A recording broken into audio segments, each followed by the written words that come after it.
اللہ تعالیٰ وہ یہ کہتے ہیں کہ ایمان گھٹتا بھی ہے اور بڑھتا بھی ہے، اور دلیل میں یہی قرآن کی آیت پیش کرتے ہیں کہ دیکھو قرآن کہہ رہا ہے کہ جب یہ کوئی اللہ کی آیات سنتے ہیں، جنت جہنم کے تذکرے سنتے ہیں، نبی کی صحبت میں بیٹھتے ہیں، ان کا ایمان بڑھنا شروع ہو جاتا ہے، اور جب نہیں بیٹھتے تو ظاہر ہے ایمان کم ہونا۔ حدیث سے بھی یہ بات ثابت ہے، حضرت حذیفہ رضی اللہ تعالیٰ عنہ ایک دفعہ اپنے گھر سے دوڑتے ہوئے نکلے اور کہنے لگے حضرت حنظلہ تو منافق ہو گیا۔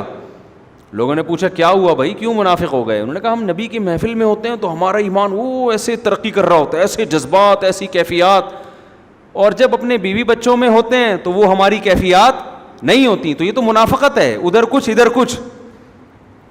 تو نبی نے ان کو تسلی دی، بھائی یہ تو نیچرل ہے، یعنی یہ کوئی منافقت کی بات نہیں ہے۔ فرمایا وہی 100% ہر وقت تمہاری کیفیات رہیں تو فرشتے تم سے کلام کرنا شروع کر دیں۔ تو ان احادیث سے، ان آیات سے کیا استدلال کیا باقی ائمہ کرام نے کہ ایمان بڑھتا بھی ہے اور گھٹتا بھی ہے۔ امام ابو حنیفہ کی رائے یہ کہ نہ ایمان بڑھ سکتا ہے نہ گھٹ سکتا ہے، سمجھ رہے ہیں نا؟ وہ کہتے ہیں ایمان جب تک 100% نہیں ہے، 100 میں 100 ایمان نہیں ہے، اس وقت تک آپ مومن نہیں ہیں۔ 1% کم ہو گیا تو کافر، کیونکہ شک پیدا ہو گیا نا، جو شک کرنے والا ہے وہ مومن نہیں ہوتا۔ آپ کو 100% یقین ہونا چاہیے جنت جہنم کا، تبھی تو ہے نا کوئی شخص آپ سے آ کے پوچھے کہ کیا واقعی محمد صلی اللہ علیہ وسلم اللہ کے آخری اور سچے نبی ہیں؟ آپ کہیں یار ہے تو، لیکن تھوڑا سا ڈاؤٹ ہے مجھے، تو یہ جملہ اگر آپ نے کہا تو آپ یہ کہتے ہی کیا ہو جاؤ گے؟ اسلام سے خارج۔ آپ کو یہ کہنا پڑے گا مجھے 100% چڑھتے سورج کی طرح یقین ہے کہ محمد صلی اللہ علیہ وسلم اللہ کے آخری نبی ہیں۔ اسی وجہ سے علماء نے یہ بھی مسئلہ بیان کیا، اور یہ بھی امام حنیفہ سے ہی منقول ہے، کہ اگر کسی نے نبوت کا دعویٰ کیا اور کوئی اس کے پاس تحقیق کے لیے چلا گیا کہ تو سچا نبی ہے یا نہیں، تو یہ جانے والا بھی کافر ہو جائے گا، اس لیے کہ اس کو ختم نبوت میں شک پیدا ہو گیا، تبھی تو تحقیق کر رہا ہے۔ کیونکہ نبی نے ایک آخری نبی ہونا اتنی متواتر دلائل سے ثابت ہے کہ اب اس میں تحقیق کا راستہ ہی اللہ نے بند کر دیا۔ کوئی بھی کہے نا نبی ہے، بھائی جھوٹ بول رہا ہے، بس کتنے معجزے دکھا دے۔ تو ختم نبوت، نبی کی نبوت، جنت جہنم، ان پر 100% ایمان کا ہونا ضروری ہے۔ اور آپ کو پتہ ہے جو 100% ہوتی ہے وہ 101 نہیں ہو سکتی۔ 100% کا مطلب 100 میں 100، تو اس سے اوپر کوئی درجہ ہی نہیں ہے۔ یہ جو ہم کہتے ہیں نا 200%، یہ تو مبالغتاً مجازاً کہہ رہے ہوتے ہیں، ورنہ 100% سے اوپر کوئی درجہ ہے ہی نہیں۔ جب ہے ہی نہیں تو وہ بڑھ کیسے سکتا ہے؟ نہیں یاری بات میرا خیال ہے سمجھ میں، کہ بھئی ایک لمٹ ہے نا۔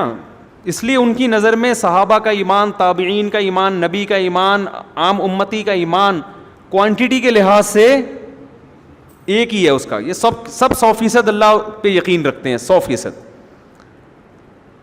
کم ہوگا تو کافر، اور زیادہ کا امکان ہے ہی نہیں، کیونکہ یقین جب 100% ہو گیا تو اب کیا اس میں؟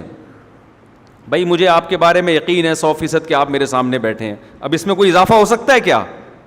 نہیں ہو سکتا۔ کوئی قسمیں اٹھا کے کہے باقی بیٹھے ہوئے، کہیں بھائی میں دیکھ رہا ہوں بیٹھے ہوئے، اب آپ قسمیں اٹھانے سے میرا ایمان نہیں بڑھے گا۔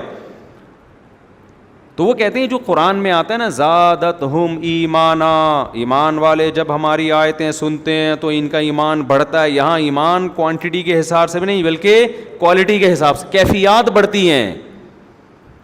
کیفیات بڑھنے کو اللہ نے مجازن کس سے تعبیر کیا ہے؟ ایمان بڑھنے سے کیفیات بڑھتی ہیں۔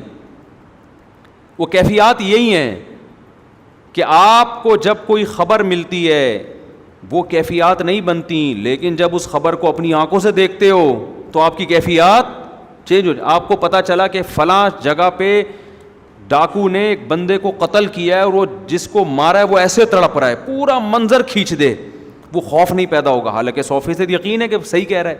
لیکن اگر آپ کے سامنے کیا ہو اور آپ اس بندے کو تڑپتا ہوا دیکھ رہے ہو تو پھر آپ کی کیفیات الگ ہوتی ہیں۔ تو صحابہ کہتے ہیں ہم جب پیغمبر کی محفل میں بیٹھتے تھے تو ہمیں ایسا لگتا تھا جنت جہنم کو اپنی آنکھوں سے دیکھ رہے ہیں۔ وہ الگ کیفیات ہوتی تھیں۔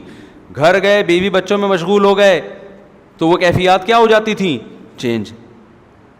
تو اس سے صاف پتہ چلتا ہے کہ موٹیویشن کے لیے عمل کا جذبہ پیدا کرنے کے لیے اللہ اور اس کے وجود پر یقین یا جنت جہنم پہ یقین کافی نہیں ہے. وہ کیفیات پیدا کرنی پڑیں گی کہ جنت کی لالچ پیدا ہو جائے, رال ٹپکنا شروع ہو جائے, دل کی دھڑکن تیز ہو جائے, اور جہنم کا ایسا خوف ہو کہ دل کپ کپانے لگے. پھر عمل ہوگا. جیسے گلی کے نکڑ پہ کھڑے ہیں, شارٹ کٹ راستہ ہے, لمبے سے گھوم کے جانا بڑا مشکل لگ رہا ہے, ادھر ٹھا ٹھا کی آواز آئی اور اب لمبے والے راستے سے چل کے نہیں بلکہ بھاگ کے جا رہا ہے. ٹھیک ہے نا, کیفیات ایسی بن گئی کہ بھائی یہ کیا ہو رہا ہے. جو لوگ جاگنگ نہیں کرتے نا, ان کو میں یہی طریقہ بتاتا ہوں.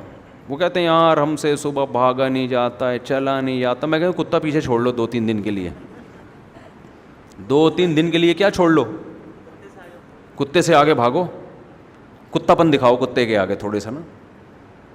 تو جب خود بخود بھاگو گے تو وہ ایک دم حوصلہ ملے گا, بھاگنا شروع کر دو گے. تو اب یہ کیفیات کیسے پیدا ہوں, سمجھ رہے ہیں. ہم جو زیادہ تر بیان کرتے ہیں نظریاتی اصلاح پہ کرتے ہیں, نظریے کی اصلاح پہ کرتا ہوں نا میں کہ بھئی اللہ پہ ایمان. وہ جو آج کل ایتھیسٹ لوگوں نے الٹے پٹانگ اعتراضات کیے ہوئے ہیں, ان کے جواب کافی نہیں ہیں. ان کے جواب کے بعد بھی بات نہیں بنتی. کوئی یقین ہو جائے گا ہاں بھئی جنت برحق ہے, جہنم برحق ہے, لیکن وہی ہے کہ یار ابھی صبح اٹھنا اتنی ٹینشن, ہو سکتا ہے ہم جنت میں ویسے ہی چلے جائیں. جیسے ہو سکتا ہے گٹر کا ڈھکن کھلا ہوا ہے, ہو سکتا ہے میں نہ گروں, ضروری تھوڑی ہے کہ میں گروں وہیں پہ. کیا خیال ہے, میں ٹاپ